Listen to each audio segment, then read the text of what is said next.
네, 이 시간 다 함께 보시는 전도서 10장 12절부터 20절까지 말씀입니다. 우리가 어제 아침에도 보았는데요. 성경에 등장하는 이 전도서에서 이야기하는 우리가 하는 말들 또는 우리가 하는 언어들, 좀 다르게 표현하면 언행들에 관한 이야기가 계속해서 이어집니다. 제가 언젠가 주일 예배 때도 그런 말씀을 드렸습니다. 우리는 말을 통하여 영혼을 살리기도 하고 또 우리는 말로 인하여 영혼을 죽이기도 한다라고 말씀을 드렸습니다. 바꿔 표현하면 이럴 것 같습니다. 우리는 말로 누군가에게 은혜를 끼치기도 하고 도전을 주기도 합니다. 그러나 반대로 우리는 그 말로 인하여 누군가를 낙심하게 만들기도 하고 상심하게 만들기도 하고 또 누군가를 아프거나 다치게 하기도 합니다. 그 말이 뭐 대단한 거라고 할지 모르나 그 말이 가지고 있는 그 능력이라는 것이 어마무시합니다. 어떤 사람은 그 말 때문에 자기의 생명을 끊기도 하는 일들이 벌어지는 거죠. 제가 그런 말씀 드렸습니다. 예전에는 말이었다면 요즘엔 말과 글도 그렇습니다. 인터넷상에서 퍼지는 또 온라인상에서 이루어지는 그 글들로 인하여 누군가는 정말 상처받고 또는 삶을 포기하기도 하는 일들이 벌어진다는 거죠. 그만큼 우리가 하는 말을 통해서 많은 사람들에게 영향을 끼칠 수밖에 없는 것이 우리의 삶인데, 성경에서 보면 오늘 본문 말씀 10장 12절에 지혜자의 입의 말들은 은혜로우나 우매자의 입술들은 자기를 삼키나니 그의 입의 말들의 시작은 우매요 그의 입의 결말들은 심히 미친 것이니라. 여러분, 그래서 단도직입적으로 이야기하면 그럴 것 같습니다. 우리가 말을 할 땐 항상 조심하여야 합니다. 누군가에게 상처되거나 또 누군가를 낙심하게 하는 말들을 가급적이면 하지 않는 겁니다. 왜냐하면 그 서로가 은혜가 되고 도전이 되는 말들로 세워져 가야지, 이게 서로에게 흠이 되거나 상처가 되는 말들을 하기 시작하면 이건 뭐 한도 끝도 없습니다. 우리에게 흠 없는 사람이 어디 있겠습니까? 부족하지 않은 사람이 어디 있겠어요? 누구나 다 연약하거나 부족한 면들이 있을 겁니다. 그런데 그 연약하고 부족한 면들을 우리가 파헤치기 시작하면 이건 뭐 한도 끝도 없다는 이야기입니다. 누구에게나 사람에겐 장단점이 있을 겁니다. 기왕이면 장점을 이야기해주고 칭찬해주고 서로가 위로해주는 말들, 서로가 격려가 되는 말들이 필요한 거죠. 그것이 여기서 지혜자의 입의 말들은 은혜롭다라고 하는 걸 겁니다. 아무쪼록 교회 안에 또는 신앙생활하는 성도들 사이에 또는 믿지 않는 사람들과의 관계 속에서도 저는 그런 표현을 좋아합니다. 철이 철을 날카롭게 한다고요. 서로에게 도전이 되고 위로가 되는 말들이 필요하지, 이 말을 가지고 서로에게 상처가 주는 일들은 가급적이면 할 수만 있으면 하지 않는 것이 바람직하다고 성경은 이야기하지요. 밑에 가서 보시면 그래서 14절 15절 보시면 우매한 자는 말을 많이 하거니와 사람은 장래 일을 알지 못하나니 나중에 일어날 일을 누가 그에게 알리리요. 우매한 자들의 수고는 자신을 피곤하게 할 뿐이라 그들은 성읍에 들어갈 줄도 알지 못함이니라. 여러분, 그런 표현 있잖아요. 말이 많으면 사람이 허물을 면키 어렵다라는 말이 있습니다. 그래서 말을 많이 하다 보면 우리도 실수하기 마련이고 우리도 결국 그 말로 인하여 우리도 상처받고 본인도 힘든 시간들을 보낼 수 있음에 성경은 우리에게 그 말에 대한 이야기들을 하고 있는 거죠. 16절 보시면 왕은 어리고 대신들은 아침부터 잔치하는 나라에 내게 화가 있도다.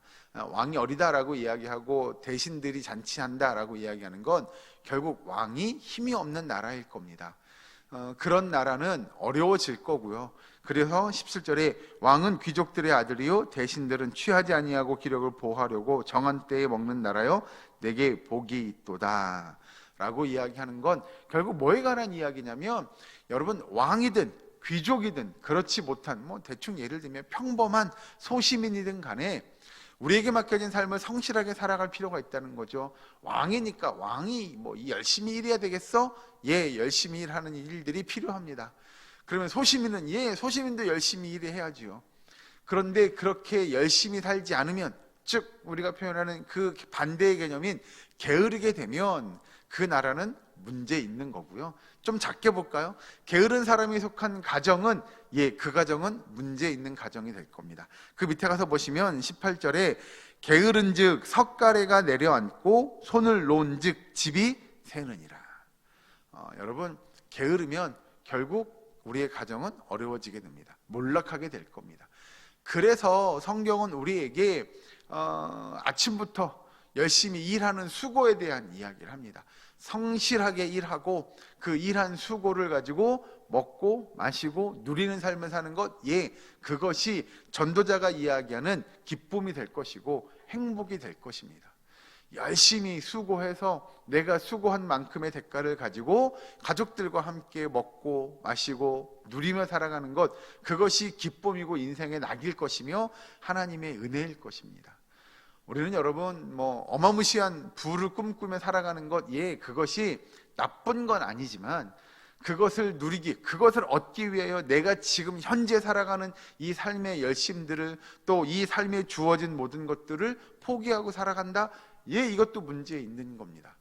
하나님께서 나에게 주신 오늘 한날의 삶들, 나와 함께하는 내 가족들, 또는 교회 조금 크게 보면 교회 공동체의 지체들, 또 크게 보면 내 직장에서의 동료들, 또 내 이웃들, 이 모든 사람들을 하나님께서 나에게 붙여주신 것 또한 은혜일 겁니다.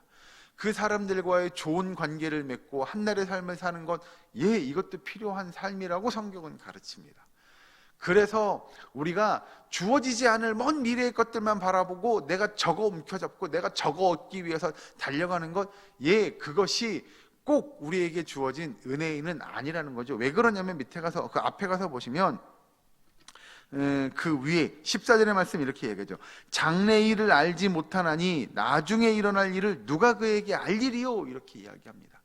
우리는 항상 미래를 바라보고 달려갑니다. 앞으로 내 앞에 무슨 일이 있을지, 내 앞에 좋은 일이 있기를, 또는 내가 기대하고 내가 꿈꾸는 이런 일들이 나에게 정말 일어나기를 바라는 마음으로 열심히 경주하면서 우리에게 현재 주어진 이 삶을 누리지 못하고 함께 그 은혜들을 나누지 못하면 그것도 오늘 전도자가 이야기하는 대로 헛된 것일 수 있다는 겁니다. 우리의 미래에 우리가 어떤 일을 경험할지, 하나님께서 우리에게 어떤 은혜를 주실지 누가 어떻게 알겠습니까? 중요한 건 현재 지금 나에게 주어진 삶에 최선을 다하는 것. 작게는 우리 가족들일 것이며, 좀 더 크게는 이웃들, 친척들이고 신앙생활하는 우리 예사랑교회 지체들일 것이고, 좀 더 크게 보면 내가 속한 사회 이 구성원들 사이에서 하나님께 나에게 주신 이 시간들, 그들과의 관계들을 잘 맺고 그 관계 속에서 복음을 전하고 즐겁고 행복한 기쁨의 삶을 누리며 살아가는 것, 이것도 하나님께서 주시는 은혜임을 잊지 마시기 바랍니다. 그런 믿음의 삶을 경주하는 것이 성경에서 전도자가 이야기하는 기쁨이고 인생의 낙이라고 가르치고 있는 거죠. 그래서 19절에 잔치는 희락을 위하여 베푸는 것이요 포도주는 생명을 기쁘게 하는 것이나 돈은 범사에 이용되느니라. 심중이라도 왕을 저주하지 말며 침실에서라도 부자를 저주하지 말라. 공중의 새가 그 소리를 전하고 날짐승이 그 일을 전파할 것임이니라. 그러니 누구를 저주하거나 그런 언행들, 누구를 시기하거나 질투하기보다는 정말 하나님이 주시는 그 지혜를 따라 사는 삶이 우리에게 필요하다고 성경은 이야기합니다. 여러분, 그래서 우리의 삶은 하나님의 말씀이 인도하는 삶이 되어야 하고, 또 성령이 우리의 마음, 우리의 삶을 주장하는 삶이 되어야 하는 줄로 믿으시기 바랍니다. 그래서 우리는 이걸 이렇게 표현합니다. 우리의 삶의 주권을 내어드리는 겁니다. 하나님께서 내 삶을 인도해 가시기를, 내 안에 내주하시는 성령님이 내 삶을 인도해 가실 수 있도록 내 삶의 주권을 내어드리는 겁니다. 그리고 우리는 하나님의 인도하심, 성령의 인도하심을 따라가는 삶이 필요한 겁니다. 내 생각과 내 뜻과 내 방향과 내 목적과 내 목표를 이루기 위해서 내가 열심히 애쓰고 수고하는 것이 아니라 정말 하나님의 인도하심을, 하나님의 역사하심을 바라보고 따라가고 그 말씀에 순종하는 삶을 이루어가게 되면 오늘 전도자가 이야기하는 헛되지 않은 정말 진실한 삶, 하나님이 우리에게 주시는 그 기쁨과 또 감사와 감격을 누리고 은혜 충만한 믿음의 삶이 될 줄로 믿고, 오늘 하루도 성령의 인도하심을 따라 살아가는 저와 여러분, 우리의 사랑교회 모든 권속될 수 있기를 주의 이름으로 간절히 축원합니다. 기도하겠습니다. 사랑과 은혜 하나님 감사합니다. 오늘 한 날의 삶을 주께서 인도하여 주시옵소서. 아버지, 주님의 은혜가 우리의 사랑교회 모든 권속들에게 임하기를 소망합니다. 성령의 역사하심이 우리에게 임하기를 간절히 기도합니다. 주님 역사하셔서 우리가 가는 이 길이 하나님의 인도하심을 받는 올바른 길이 될 수 있도록 주여 인도하여 주시옵소서. 우리의 욕심을 따르지 않게 하시고 우리의 소망이 아니라 정말 하나님의 뜻과 하나님의 영광을 나타내는데 우리의 삶을 내려놓을 수 있도록 주여 도와 주시옵소서. 아버지, 이 땅에 주의 나라와 주의 영광을 이루어가는데 우리의 사랑교회 모든 권속들이 사용되어지게 하시고 쓰임받을 수 있도록 주여 인도하여 주시옵소서. 아버지, 이 추운 날씨 속에서도 주의 전에 나와 기도하며 간구하기 원하오니 주님, 우리의 기도와 간구를 들으시고 하나님의 뜻을 이루어가는 기도가 될 수 있도록 주여 도와 주시옵소서. 아버지, 특별히 아파하고 힘들어하고 고통 가운데 신음하는 환우들, 그들의 기도와 간구를 들으시고 그들의 부르짖음 속에 주님의 그 기적과 같은 역사들이 일어날 수 있도록 주님 도와 주시옵소서. 아버지, 우리 이 어려운 삶에 하나님의 은혜가, 하나님의 놀라운 믿음의 역사가 이루어질 수 있기를 간절히 기도하오며 이 모든 말씀 예수님의 이름으로 기도하옵나이다. 아멘.